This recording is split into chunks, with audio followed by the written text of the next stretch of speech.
Hello everyone, this is Akanksha Rai and I welcome you all to my channel. So in this video हम start कर रहे हैं class 7 science का chapter light which is chapter 12 of your science text book. तो ये chapter बहुत ही ज़्यादा interesting है एंड बहुत ही ज़्यादा समझने वाला चैप्टर है। बेसिकली आपको चीज़ें समझ में आ जानी चाहिए क्योंकि ये चैप्टर आपके आगे के क्लासेस में जब भी आप 8, 9, 10th में जाओगे तो बहुत ज़्यादा इम्पॉर्टेंट रोल प्ले करेंगी। अगर आपका बेस वीक हो जाएगा इस चैप्टर का तो फिर आगे आपको वापस से चीज़ें पढ़ने में ज़्यादा मेहनत लगेगी। तो बेटर है कि आप अभी से इसका अच्छा कॉन्सेप्ट क्लियर कर लो, प्रिपेयर कर लो सो दैट बहुत ही कॉन्वीनियंटली आप इस चैप्टर को कंप्लीट कर पाओ। तो स्टार्ट करते हैं हम इस चैप्टर को। तो सबसे पहले तो आपको ये जो फोटो दिख रहा है जो चैप्टर के आपके फ्रंट पेज पे है उसको ही देखना है। तो यू कैन सी कि बहुत ही ब्राइट कलरफुल बहुत ही ज़्यादा अट्रैक्टिव पिक्चर है ये। यहाँ पर यू कैन सी आपको ताजमहल का फोटो दिख रहा है ना। और उसके बाद वो तो दिख रहा है, वो तो आपको देखना है, ठीक है मैम बहुत सुंदर है, बहुत अच्छा है, लेकिन मेन जो आपको फोकस करना है वो है इस पार्ट पे। क्यों? क्योंकि ये दो तो नहीं बनाया ना, ऐसा सीधा एक बना दिया हमने ताजमहल, एक उल्टा बना दिया इन्वर्टेड, नहीं नहीं नहीं।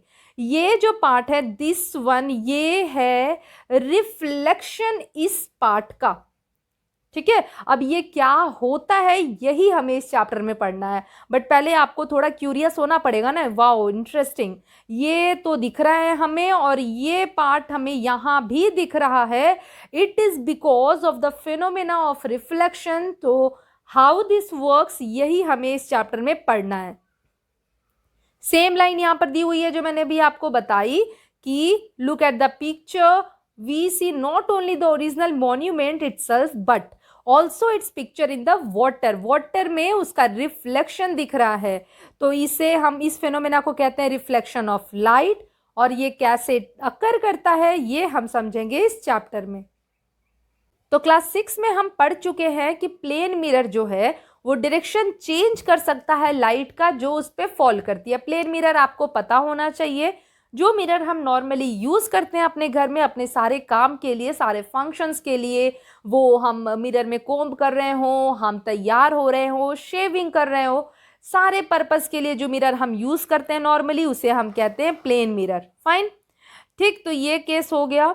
और ये जो डायरेक्शन चेंज करता है मिरर जो आपने क्लास 6 में पढ़ा है वो होता है due to reflection of light by the mirror. किस फेनोमेना के कारण? वापस से रिफ्लेक्शन के कारण। क्लियर? रिफ्लेक्शन, ओके, यहाँ पर दो टर्म है, आप ये दो टर्म समझ जाओ, रेगुलर और plane reflection and diffuse reflection. अगर रिफ्लेक्शन बहुत ही प्लेन शाइनी बहुत ही स्मूथ सरफेस से होता है, ठीक है, कर्व्ड नहीं है वो सरफेस, कोई रफनेस नहीं है उस सरफेस पे, बहुत ही स्मूथ है, प्लेन है, शाइनी है, चमक रहा है, तो वैसे रिफ्लेक्शन को हम कहते हैं रेगुलर या फिर प्लेन रिफ्लेक्शन। ठीक, क्यों? क्योंकि जो यहाँ इस सरफेस से जो लाइट रिफ्लेक्ट होती है वो बहुत ही वेल डिफाइंड होती है, ऑर्डरली मैनर में होती है, और and this often results in a glare. Glare का मतलब होता है शाइन, चमक, ठीक है, ओके। और जस्ट उसका ऑपोजिट केस हो जाएगा डिफ्यूज्ड रिफ्लेक्शन का, जहां पर लाइट जब रिफ्लेक्ट होती है किससे? नॉन शाइनी, नॉन पॉलिश्ड और इरेग्युलर सरफेस। शाइनी हो, पॉलिश्ड हो, रेगुलर हो तो रेगुलर या प्लेन रिफ्लेक्शन हो जाता है, but just opposite non shiny, non polished, irregular हो जाए तो उसे हम कहते हैं डिफ्यूज्ड रिफ्लेक्शन। ठीक है, okay, moving to next page. तो यहाँ पर यू हैव एन एक्टिविटी, इसको हम डिस्कस कर लेते हैं। तो ये पूरा एक्टिविटी हम इतना डिस्कस नहीं करने जाएंगे, क्या एसेंस है इसका मैं आपको वो बता देती हूँ, अब बहुत ही प्रॉपरली समझना। सी, सबसे पहले हमें क्या करना है, क्या लिया है यहाँ पर? Drawing board. तो हम सबसे पहले क्या करते हैं, एक ड्राइंग बोर्ड लेते हैं, ठीक, बड़ा सा ड्राइंग बोर्ड ले लिया, बड़े साइज का एक ड्राइंग बोर्ड ले लिया, ठीक है। बहुत सारे एक्सपेरिमेंट के लिए हम फिजिक्स में यूज़ करते हैं, ड्राइंग बोर्ड को ले लिया हमने। अब इसमें कहा गया है ना कि प्लेन मिरर को इस पर वर्टिकली खड़ा कर दो। अब वर्टिकली खड़ा करने का मतलब मैं आपको बता रही हूँ, आप इसको एकदम से कोरिलेट करना। मान लो घर पे टेबल है आपके, ठीक है, आप बेड पे हो, घर पे हो, स्कूल में आप डेस्क पे बुक को रखे हुए हो, आपको उस बुक को खड़ा कर देना है। ठीक है। नॉर्मली आप क्या करते हो, बेंड करके रखते हो, उसको बेंड करके रखते हो। जैसे आप बुक पढ़ रहे हो तो चीज बुक जो है वो टेबल पे एकदम आराम से लाई कर रहा होता है, इसको आपको उठा के खड़ा कर देना है। अब जब मैं बोलूंगी कि आप हाथ हटाओ तो बुक गिर जाएगा, क्योंकि वो प्रॉपरली खड़ा नहीं है टेबल पे।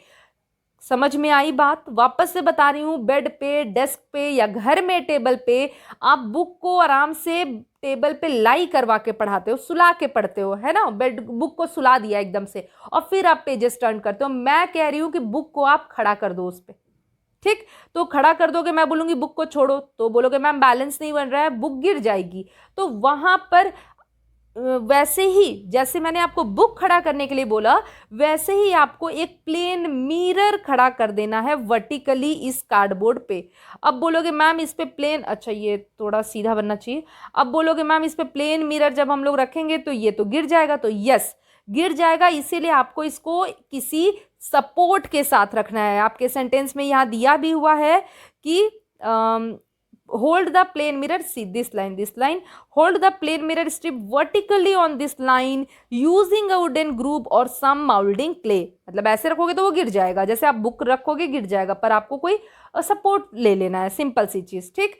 उसके बाद क्या करना है, ग्राफ पेपर ले लेना है, ठीक है। ग्राफ पेपर आप देखते हो ना, आपने मैथ्स में बहुत छोटे छोटे छोटे बॉक्सेस बने होते हैं उस पे, तो कई सारे आपने ब्लू कलर में देखा होगा, पिंक कलर में देखा होगा, मैथ्स में यूज करते हैं। तो ये ग्राफ पेपर हमने ले लिया और हमने इसको वाइट शीट, जो ड्राइंग शीट है, ड्राइंग बोर्ड है, उस पे पुट कर दिया। हम ड्रॉ कर देते हैं सारे बॉक्सेस को। अब यहाँ पर क्या करना है, अब ये आपको परपेंडिकुलर का मीनिंग पता होना चाहिए। जैसे ये मिरर, हमने मिरर को हम क्या करते हैं, थोड़ा डिफरेंट कलर का बना देते हैं। ये हो गया मिरर, रेड कलर का, ठीक है। तो ये जो पार्ट हो गया, मिरर खड़ा है तो टेबल और मिरर के बीच में कितना एंगल बन जाएगा, ये टेबल है, आपने इस पे बुक खड़ा कर दिया है ना, इस तरह से किसी चीज की हेल्प से। तो ये दोनों के बीच में एंगल कितना हो गया, 90 डिग्री। तो हम क्या कहेंगे कि ये जो टेबल है वो परपेंडिकुलर हो गया बुक के, 90 डिग्री एंगल है। वैसे ये मिरर खड़ा है तो ये मिरर और ये जो कर्व सरफेस है, मतलब जो हमने ग्राफ पेपर रखा है, इन दोनों के बीच में भी 90 डिग्री हो जाएगा एंगल, तो परपेंडिकुलर हो गया। अब हम क्या करेंगे ना, एक परपेंडिकुलर लाइन मान लो, ऑल दो सारे ग्राफ है, हमने एक परपेंडिकुलर लाइन खींच दिया, ये एक लाइन खींच दिया, फाइन। यहां पर हमने एक ऑब्जेक्ट को प्लेस कर दिया, कोई भी टॉय प्लेस कर लिया, कुछ भी प्लेस कर दो आप, पेंसिल कर दो, पेन कर दो, टॉय प्लेस कर दो। अब यहां पर कहा है, एक्टिविटी में आपको क्या करने के लिए कहा गया है, आपको बोला गया कि आप इस जो भी ऑब्जेक्ट है उसका साइज पता करो। कैसे, इन बॉक्सेस को काउंट करके आप काउंट करोगे, 1 2 3 4 5 6, फाइन। दूसरा आपको क्या कहा गया है, आप क्या करो, पोजीशन बताओ। तो पोजीशन बताओ मिरर से, तो आप इन बॉक्सेस को काउंट कर सकते हो। थर्ड आपको क्या कहा गया है कि आप इसको इसी लाइन में जो हमने परपेंडिकुलर ड्रॉ किया है ना, इसी में मूव करो आगे और बताओ कि यहां पर जो इमेज बन रहा होगा इसका, दिस वन, इसमें क्या चेंज आएगा। समझ रहे हो मेरी बात? तो यहां पर मैं आपको थोड़ा और सिंपल अगर बनाऊं, हम बहुत ही सिंपल सा एक एग्जांपल समझ लेते हैं। ये मैंने मिरर बना दिया, यहां पर मैंने कोई ऑब्जेक्ट प्लेस कर दिया, जो ऑब्जेक्ट मिरर से 5 सेंटीमीटर के डिस्टेंस पे है। तो ये इमेज कहां बनेगा, इसका इमेज और ऑब्जेक्ट का मीनिंग आप समझ रहे हो। आप यहां पर खड़े हो, बहुत अच्छे मस्त खड़े हो, यहां पर आप खुद को मिरर में देख पाते हो, है ना, ये आप खुद को मिरर में देख पा रहे हो। तो आप कहलाओगे ऑब्जेक्ट। आप क्या कहलाओगे, आप कहलाओगे ऑब्जेक्ट। और जो अंदर बन रहा है ना, अंदर नहीं बन रहा, मतलब वो कैसे बन रहा है अभी हम बात करेंगे, जो दिखता है हमें बेसिकली वो हो जाता है इमेज, ठीक। तो ये क्या हो गया, ये हो गया प्लेन मिरर। तो यहां पर एक्सपेरिमेंट में, एक्टिविटी में आपको बोला गया, आप क्या करो, आप खुद आगे जाओ, पीछे जाओ और ऑब्जर्व करो कि ये इस पे क्या असर होता है उसका। आप ये काम जाओ अब मिरर के सामने अभी करो और फिर मुझे बताना कमेंट सेक्शन में कि क्या हो रहा है केस, ठीक। ओके, नेक्स्ट यहां पर हम देख ले एक्टिविटी में क्या क्या है। पोजीशन और साइज नोट डाउन करो। अब move the object on the perpendicular line, first closer and then farther away from the mirror. What do we observe, क्या ऑब्जर्व करेंगे हम, तो हम ये ऑब्जर्व करेंगे कि जब भी हम यहाँ पर हैं तो हमें उतने ही डिस्टेंस पे लगेगा कि अंदर भी है मिरर के, है ना। जब हम थोड़ा दूर जाएंगे तो वैसा ही हमें लगेगा कि ये भी थोड़ा दूर जा रहा है। फिर हम सामने आ जाएंगे तो हमें ऐसा लगेगा कि ये भी थोड़ा सामने आ गया है। मतलब कि जो काम हम इधर कर रहे हैं मिरर के साइड, मतलब जो हम एक्चुअली में खड़े हैं, हाथ को हम उठा रहे हैं तो इमेज में भी हाथ उठेगा मिरर में, तो वही केस इधर भी हो रहा है प्लेन मिरर में, जो इमेज फॉर्मेशन है उधर। ओके, मूव करते हैं हम नेक्स्ट पेज पे। तो यहाँ देख लेते हैं आगे क्या केस है। अब क्या कहा गया आपको, आपको कहा गया कि जो प्लेन मिरर है, प्लेन मिरर है, ये प्लेन मिरर है और ये पूरा हमने बनाया था ना, ड्राइंग शीट हो गया, उसमें हमने ग्राफ पेपर रख दिया। बोला गया कि एक काम करो, ये प्लेन मिरर, ये प्लेन मिरर जो हमने वर्टिकली रखा है कार्डबोर्ड पे, उसके आगे आप एक स्क्रीन रख दो। यहाँ पर आप एक स्क्रीन रख दो किसी भी तरह का, ठीक, स्क्रीन रख दो। अब यहाँ पर बताओ कि जो इमेज यहाँ बन रही थी, क्या वो इस स्क्रीन पे आप दिखा सकते हो? तो नहीं, बिल्कुल नहीं दिखा सकते। प्लेन मिरर में जो बनता है इमेज, उस इमेज को हम कभी स्क्रीन पे नहीं दिखा सकते। आप खुद जाके ले लो ना, आप किसी तरह का स्क्रीन ले जाओ और प्लेन मिरर के सामने आप पुट करोगे तो आप उसमें इमेज को ऑब्टेन नहीं कर सकोगे। और ऐसे इमेज को जिसको हम स्क्रीन पे नहीं ऑब्टेन कर सकते हैं, जो प्लेन मिरर बना रहा है, ठीक है, ऐसे भी इमेज होते हैं, ऐसे भी इमेज बनते हैं जो प्लेन मिरर जो हम स्क्रीन पे ऑब्टेन कर सकते हैं, जो हमें पढ़ना भी है इस चैप्टर में, हम आगे पढ़ेंगे। पर प्लेन मिरर के केस में हम इमेज को स्क्रीन पे ऑब्टेन नहीं कर पाते हैं और ऐसे इमेज को हम कहते हैं वर्चुअल इमेज। वर्चुअल वर्ड आपको याद रखना है, वर्चुअल इमेज। जिन इमेज को हम स्क्रीन पे ऑब्टेन नहीं कर सकते हैं उन इमेज को हम कहते हैं वर्चुअल इमेज। क्लियर?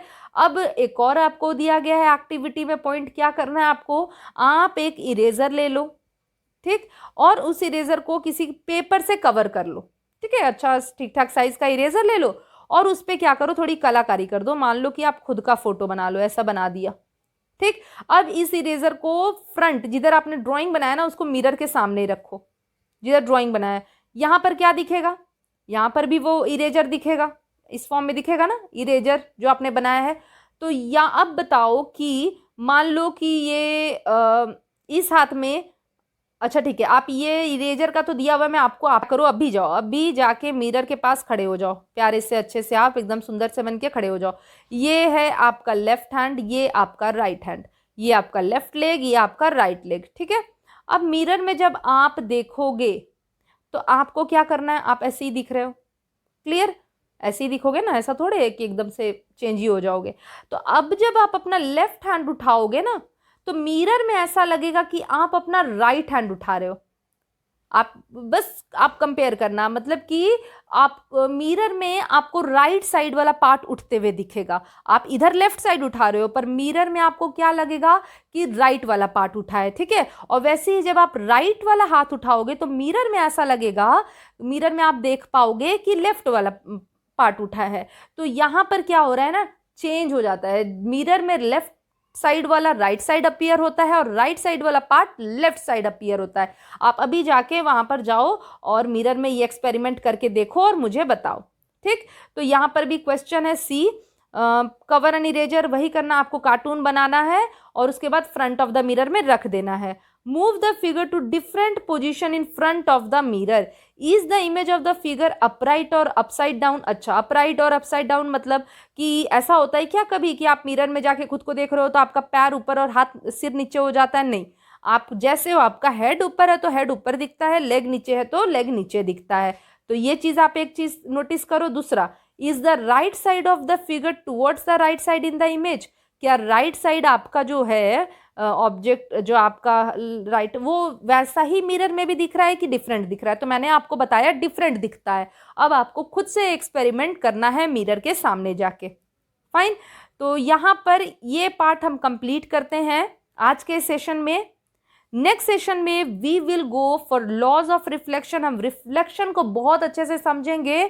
सो यहाँ तक आप रीड करो। एक्चुअली बहुत ज़्यादा हमने टॉपिक तो नहीं पढ़ा इस सेशन में, बट एक मेजर एक्टिविटी थी जिसके बेसिस पे हमें बहुत सारी चीज़ें आगे समझनी है। ठीक है, तो पहले आप इतने सारे पॉइंट्स को रीड कर लो and then will go for the next topic which is reflection. Fine. So till then, just take care, stay safe, and bye bye everyone.